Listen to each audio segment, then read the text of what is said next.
Alright, hello everyone, and thank you for tuning in once again to the Black Box Podcast, BBOR, Black Box Online Radio, coming to you from West Virginia. Now, it's been a long time since we've talked about anything associated with cult leaders and the sort of differences between religious cults and spiritual cults, and how we're going to be dealing with this in the future. We used to do a segment on this channel called Occult Mondays, where it was supposed to be talking about, paranormal activity and stuff like that, but it really started out just more or less discussing about actual cults as opposed to the occult. I mean, that can kind of happen sometimes. But the thing is, though, how does a cult function? The first three things that we said were, and it's not my own observation, just that you've gathered from the magic of the internet.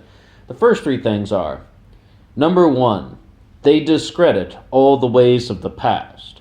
Number two, they then provide a new way, and this is usually in the form of a book.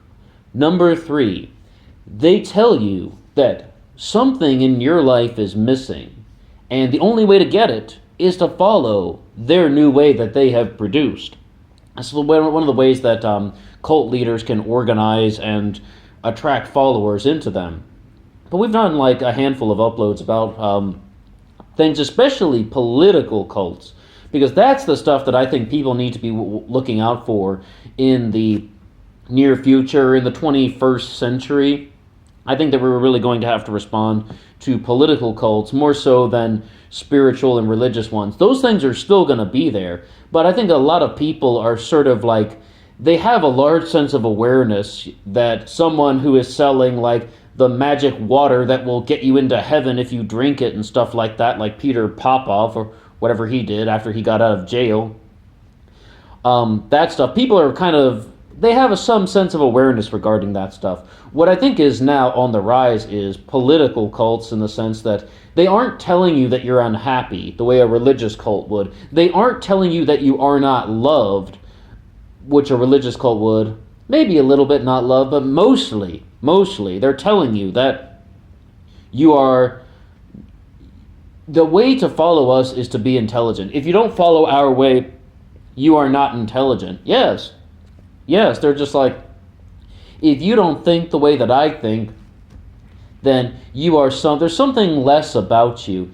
And you really got to recognize, where do you draw the lines with this stuff? Because there are so many of these things out there. Like, what about the people on YouTube who are just trying to be persuasive? Stefan Molyneux has been accused of this many times. He has been accused of being a YouTuber who functions like a cult leader and pulling people into him. But like, is that the case, or is he just being persuasive? Which one is it? Or even just talk radio in general. You just listen to one guy every day giving his worldview, and I mean, yes, he's trying to persuade you, and yes, it can be a woman too. I didn't forget you, Laura Ingraham. Is this one person trying to pull you in? And why am I talking about these guys, YouTubers and talk radio people? Because it's all about another aspect of cult leadership that we haven't talked about before, in the sense that someone is saying, I should not be questioned. You should follow me because I have ideas.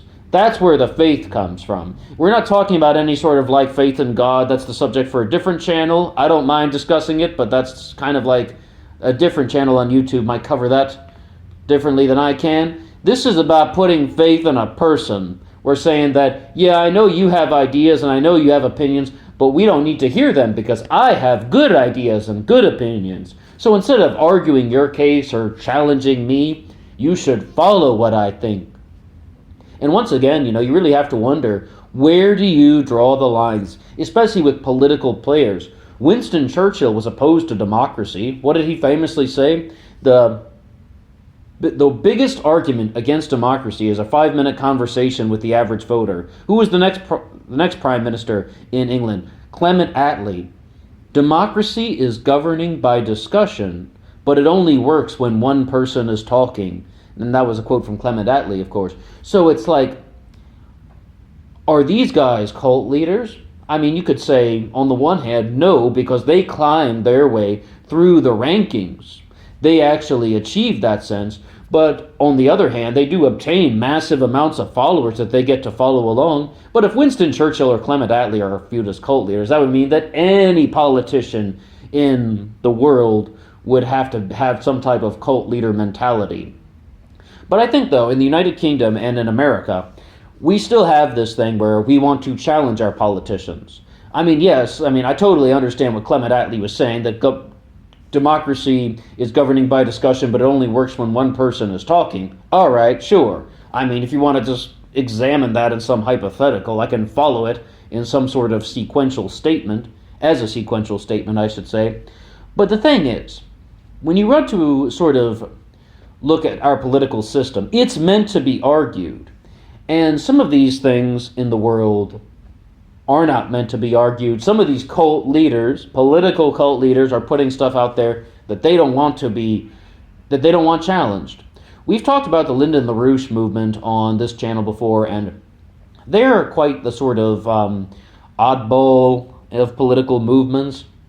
They talk about some very big, complicated things, but also, they definitely do have something like that. They try to pass it off as Plato's philosopher king, right? The person with the best ideas should be the leader. And Rousseau also talked about this in around the Age of Enlightenment, the concept of intelligent authority. We should have our authority coming from intelligence, but those two things aren't actually connected. There's a reason for that, but we don't need to elaborate. So with people like Lyndon LaRouche, that has been viewed as a political cult. Why? Because it's not so much about being challenged or about challenging what he has to say. It's about following what he has to say. A lesser known example is the Humanity Party, which we've done a few uploads about as well. And they are sort of this group from Salt Lake City, which is more or less an atheist political movement. Even though I say atheist in that meaning in the classical sense, they don't believe in a God of character traits. They say that God is like the human moral compass and sense of self-direction. Mankind is the creator of one's own reality. But in all seriousness, what they want to do is they try to recreate the Mormon church. Once again, Salt Lake City, Utah, right? They're trying to recreate the Mormon church in a secular fashion, and they're trying to do that as a political movement. This is exactly what we were just talking about. Religious movements are trying to sort of people have a certain sense of awareness that a religious movement could sort of turn into a cult very easily. Yeah, you give me all your money and you will be saved. They have a little bit of awareness about subjects like that now. But once they sort of hear, like, contribute to my political campaign and so I can keep sharing my message, now that's when people are just forking over all the money. And it's not just politicians.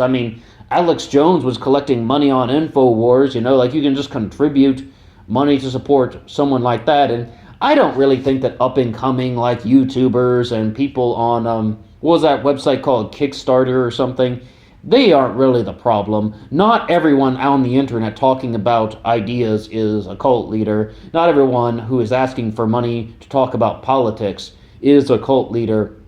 But what we do notice is people have no problem chucking money at politicians and throwing money at people to talk about politics and buying books from people so that they can hear the same stuff that they heard on the radio, and they can hear that or they can read it in the book, rather. And in television as well. I believe Bill O'Reilly sold a few books in addition to his television show.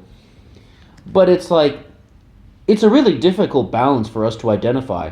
Where do we notice when someone goes from just being a commentator, from just arguing their point, to actually becoming a cult leader?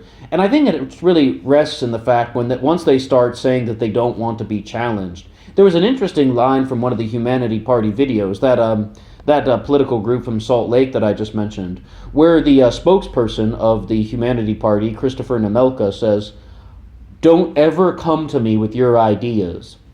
Don't ever tell me what you think about anything. We have a plan that will work. And if you tell me what you think, that means that you don't care about the ideas, you don't care about the solutions. All you care about is trying to fuel your own ego. And believe it or not, I may have used that line once or twice, trying to get out of an argument that I didn't want to have with somebody. I mean, it's kind of a convenient escape rope to have sometimes. But in all seriousness, it's like a political movement saying that they don't want to be challenged. But the problem is, it's not too different than what Churchill and Attlee were saying, the former prime ministers after World War II. It really isn't so different. They're just sort of like, hey, if someone has a plan to improve the prosperity of humanity, then we should do that, as opposed to just squabbling, just barking back and forth. And someone from Uganda once told me, we only pay our politicians to argue in the parliament. And a lot of people are also aware of that our political system sucks. They're aware that gridlock is not only present in Uganda, gridlock is definitely present in Washington, D.C., and many people believe that it is manufactured. You know, like the House and the Senate are just always in battle with each other, and a lot of legislation doesn't get passed, so the corporations, the private, powerful entities can slip through the existing loopholes, or it is beneficial for them to maintain a certain status quo because it's easier for them to predict the economic climate. I mean, a lot of people are aware of this stuff. It's just that even if you're somebody who has ideas, it's difficult to put them in action. I mean, and it's definitely difficult to try and talk about these things to people who are sort of willing to listen, though. But so that's, I think, one of the reasons why the cult leaders use this type of mentality.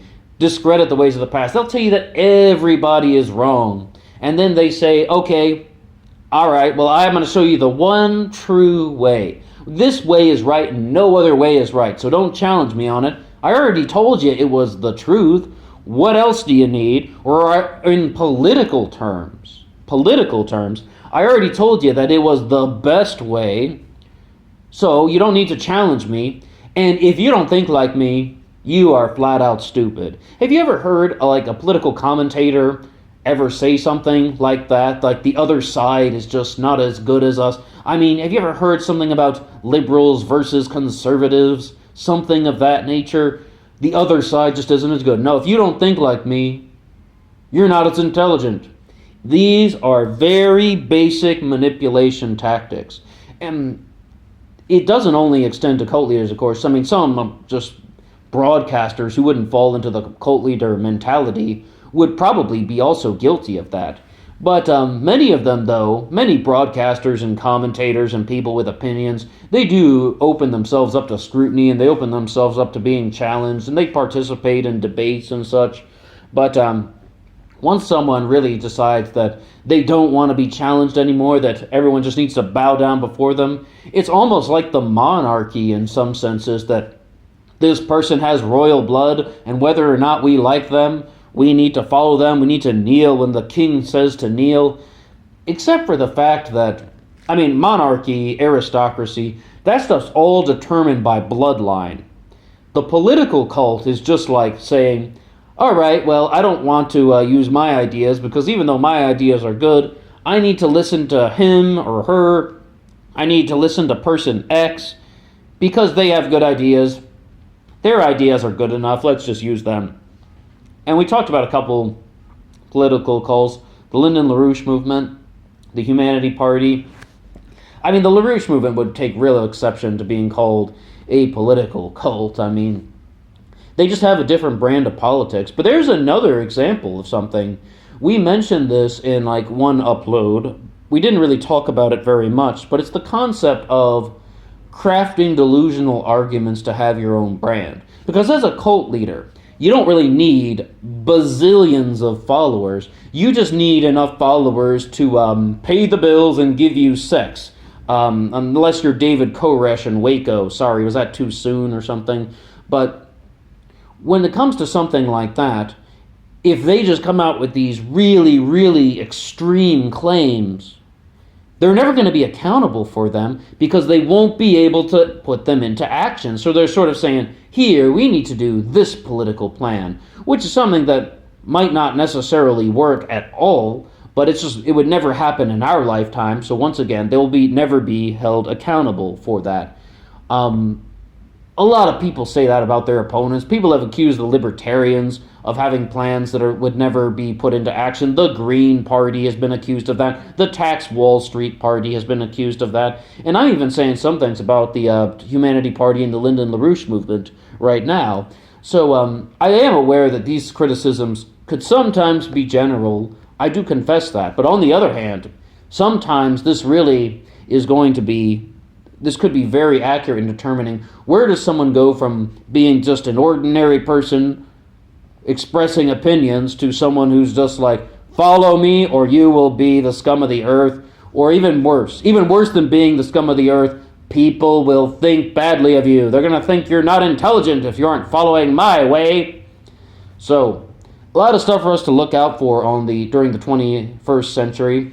But the only thing is, someone once said, listen to many, but don't follow just one. We can see.